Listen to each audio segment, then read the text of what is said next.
عربی میں مولوی کو کہتے ہیں، نہ کوئی عالم دین لگ رہا ہے، نہ مفتی لگ رہا ہے، نہ کوئی ایسا لگ رہا ہے، ایک عام سا شخص ہے، میرے جیسا ہی ہے، لیکن ماشاءاللہ اس کا اللہ رب العزت کے ساتھ کیا معاملہ کہ دنیا پوری کی پوری حیران بیٹھی ہوئی ہے۔ لوگ حیران ہیں کہ اس کا سب ایک ہی کوسچن کر رہے ہیں کہ اس کا اللہ کے ساتھ کیا معاملہ ہے، کوئی خاص معاملہ ہے، کیونکہ ناظرین یہ ایئر لائن کی تاریخ کا ایک انوکھا واقعہ ہوا ہے جو اس حج میں ہوا ہے۔ اب ناظرین لوگوں کو معلوم ہو گیا ہے، کسی کا حج شاید قبول ہو نہ ہو نہیں پتہ، لیکن عامر المہدی المنصور القذافی کا حج پکا ہے۔ سبحان اللہ، سبحان اللہ و بحمدہ، سبحان اللہ العظیم۔ پاکستانیوں ایک چیز ذہن میں رکھ لو، تمام مسلمانوں، کبھی بھی اللہ کی رحمت سے مایوس مت ہونا۔ جتنے بھی غم آ جائیں، جتنے بھی پریشانی آ جائے،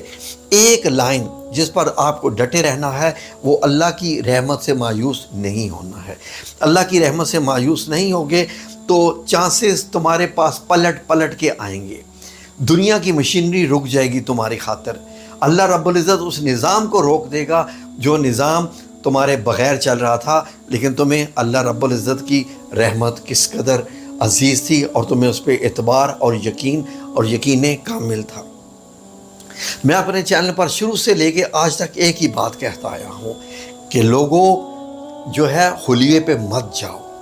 یہ مت دیکھو کس کا کیسی شکل ہے، کس کی کتنی لمبی داڑھی ہے، کس نے کیا کیا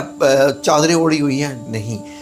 اللہ رب العزت کا ہر بندے کے ساتھ معاملہ اپنا ہے، اور وہ کتنا کم ہے یا کتنا زیادہ ہے، کتنا خاص ہے، یہ صرف اللہ ہی جانتا ہے،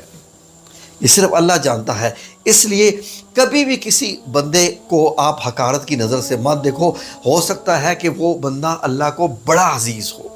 وہ بندہ اللہ کو بڑا پیارا ہو۔ اس بندے کو ایئرپورٹ والوں نے، پائلٹ نے ریجیکٹ کیا تھا، لیکن جب ان کو پتہ چلا کہ اس بندے کے بغیر تو فلائٹ ہی نہیں اڑ پا رہی، تو اس کے بعد ناظرین معاملہ کہاں سے کہاں چلا گیا۔ پائلٹ بھی سمجھ گیا تھا کہ خلاص، اس نے جب اللہ کی قسم کھا دی پائلٹ نے کہ اب اس کے بغیر جہاز نہیں اڑے گا، کیونکہ یہ معاملہ تیسری بار جا کے اس کی فلائٹ اڑی ہے، پہلے بھی واپس، دوسری بار واپس۔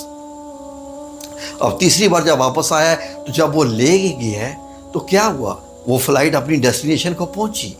بالکل اس میں تو کوئی خرابی تھی بھی نہیں، خرابی تو تھی ہی نہیں، تو یہ پھر کیوں انجن میں فالٹ آ رہے تھے ناظرین؟ اللہ رب العزت جی وہ تو ہوا کل شیء قدیر ہے، اس لیے تو کہتے ہیں نا ان ربی علی کل شیء قدیر ہے۔ اللہ رب العزت جو چاہے جدھر چاہے، یہ سارا نظام کیا اللہ رب العزت کو بائی پاس